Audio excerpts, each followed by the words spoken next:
Ni Malaysia ni jadi tumpuan dunia. Satu dunia sedang mengecam Donald Trump sekarang ini, tetapi Perdana Menteri kita menyambut. Jadi kita sudah terikat dengan Amerika. Bebas ni Malaysia dijajah. Seperti yang disebut oleh Presiden Soekarno. Kita menyerahkan ekonomi kita, menyerahkan kekayaan negara kita, 1 trilion ringgit. Di Indonesia tu beberapa podcast dan sebagainya tu yang mengetawakan kita tu. Ini yang sangat jahat, sangat biadab.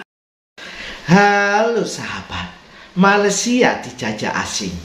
Mantan Perdana Menteri Malaysia ingatkan ucapan Presiden Indonesia yakni Soekarno.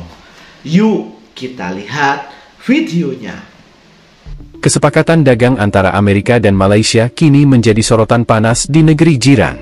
Banyak pihak, terutama dari kubu oposisi, menilai kebijakan yang dijalankan pemerintahan Anwar Ibrahim justru melemahkan kedaulatan ekonomi Malaysia.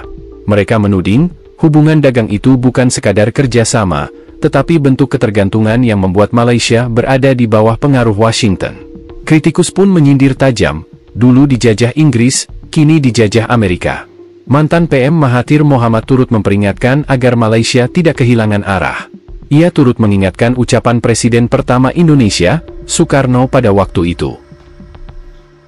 Tun dah tengok apa yang agreement dia. Ya. Apa pandangan Tun tentang agreement? Saya nampak kita menyekat diri kita, kebebasan diri kita. Sekarang ini kita terikat dengan dasar-dasar Amerika Syarikat. Kita terpaksa beli barang daripada Amerika Syarikat. Dan bila kita beli barang daripada Amerika Syarikat, kita tak dapat beli barang daripada punca-punca lain. Dan kita terikut-ikut dengan cara Amerika apply sanction dengan negara-negara, kita juga terpaksa ikut. Bermakna kita sudah hilang kemerdekaan kita. Inilah yang Tun perjuangkan dulu Tun, masa kita bercakap mengenai free trade dulu, bila kita cakap pasal globalization apa semua. Bila ada usaha daripada pihak-pihak barat, terutamanya Amerika in particular, yang cuba menekan negara-negara kecil supaya mematuhi trade agreement yang menguntungkan dia. Hari ini dia berjaya Tun. Ya, saya nampak dia berjaya secara spesifik. Umpamanya kita perlu import daripada Amerika barangan elektronik, semiconductors dan lain-lain yang bernilai 150 bilion ringgit dalam jangka masa 5 tahun. 150 bilion dolar tu. Bermakna kita tak boleh beli daripada punca lain. Jadi kita sudah terikat dengan Amerika. Satu lagi tu Tun, saya tengok agak pelik Tun. Kita juga terpaksa beli up to 3 billion dollars liquefied natural gas ni tu, LNG ni tu, daripada Amerika. Adakah perlu kita buat tu? Kita jual gas ke Jepun, tapi kita dapati kita terpaksa beli gas daripada Amerika, bukan untuk kita. Kalau kita beli gas daripada Amerika, tetap harga lebih tinggi kerana mereka punca gas mereka lain daripada punca gas kita. Jadi kita dipaksa membeli gas daripada Amerika yang kita tak perlu. Kita tak nak gas daripada lain kerana kita ada cukup gas dalam negara kita sehingga ada lebih gas dan boleh kita ekspor. Secara langsung kita hilang kita punya, orang kata independence, and dia juga boleh dictate segala macam benda tu. Ya, dia control ekonomi dan ini new colonialism seperti yang disebut oleh Presiden Soekarno.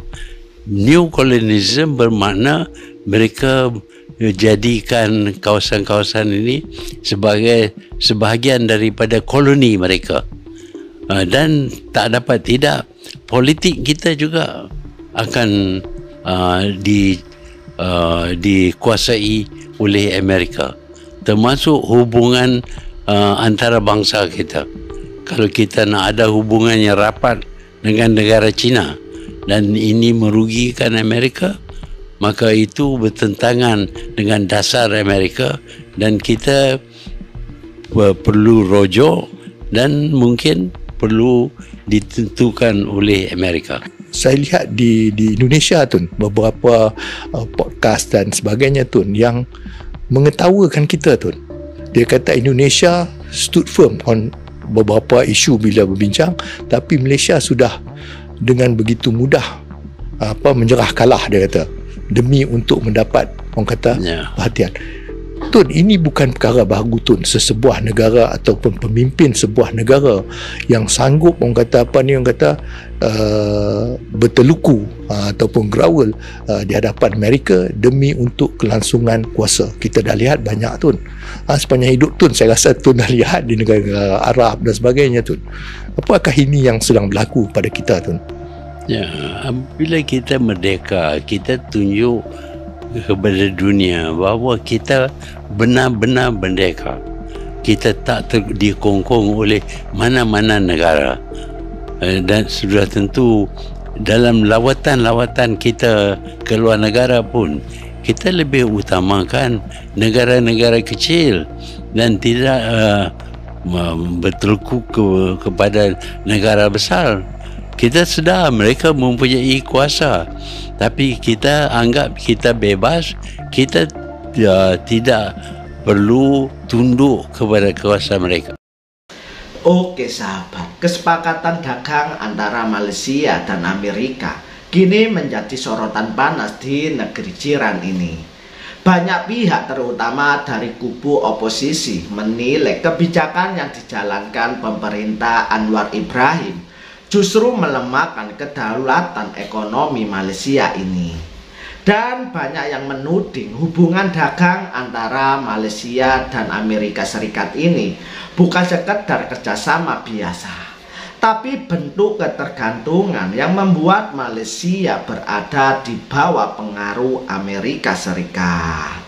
Bebas nih, Malaysia dijajah sama Facebook. Mereka hobinya jadi budak Mark Zuckerberg nih. Luar biasa nih Malaysia nih. Bukan cuma itu guys, yang keempat apa? Yang keempat, mereka wajib memfasilitasi perdagangan digitalnya Amerika Serikat. Bukan hanya nggak boleh ngasih pajak, bea cukai dan sebagainya, nggak boleh. Mereka bahkan harus memudahkan, memberikan akses sebesar-besarnya bagi perusahaan teknologi Amerika Serikat buat menjajah Malaysia. Wah, kejam banget ini. Ya lebih sadis lagi yang kelima guys. Kemarin itu rangkuman aja ya. Malaysia itu wajib nanya dulu sama Amerika Serikat kalau mereka mau berdagang dengan negara lain, khususnya mau berdagang digital dengan negara lain. Apalagi kalau negara lain itu dianggap sebagai musuhnya Amerika Serikat. Ini artinya negara ini nggak lagi punya kedaulatan. There is no sovereignty in Malaysia. Mereka udah kumpulan budak, slave. Malaysia itu slave. Mereka dikit-dikit mau belok kiri nanya dulu sama majikan, bos Donald Trump, boleh nggak Malaysia belok kiri?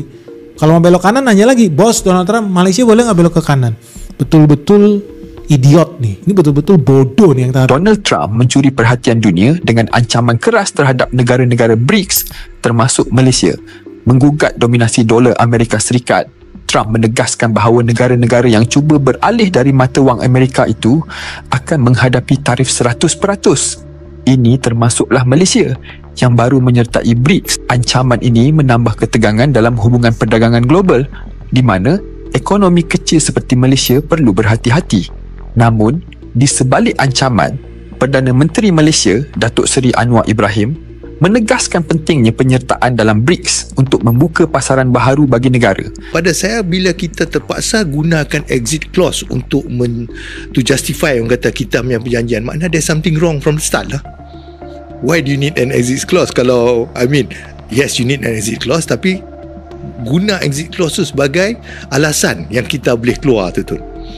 Itu nak menentukan bahawa sebenarnya kita tidaklah terikat, tetapi sebenarnya kita terikat kaki tangan, tak boleh bergerak sampai kita nak ada perjanjian BRICS pun. Itu kena disemak, dipersetujui oleh Amerika Syarikat, bermakna kita tak bebas lagi. Kini, banyak pihak khawatir sejarah kelam penjajahan terulang dalam bentuk baru, ekonomi dan politik, jika Malaysia terus tunduk pada Amerika. Imperialism is not yet dead. People sometimes say imperialism and colonialism is dead. No, imperialism is not yet dead. It is dying. Yes, The tide of history is washing over its battlements and undermining its foundations. Yes, the victory of independence and nationalism is certain. Still, and mark my words well, the dying imperialism is dangerous as the wounded tiger in a tropical jungle.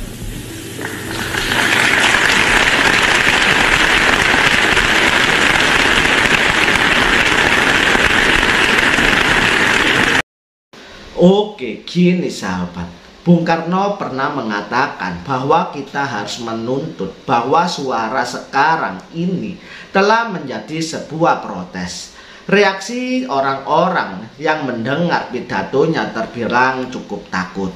Dan Perdana Menteri India yakni Jaiwat menonton dan akhirnya mendengar perkataan Bung Karno tentang kolonial, imperialisme, penjajahan, dan revolusi kemerdekaan. Bangsa Indonesia, Revolusi Nasional Indonesia pada tahun 1945 sampai 1949 dan protes terhadap situasi di abad ke-20 ini yang saling berkecamuk.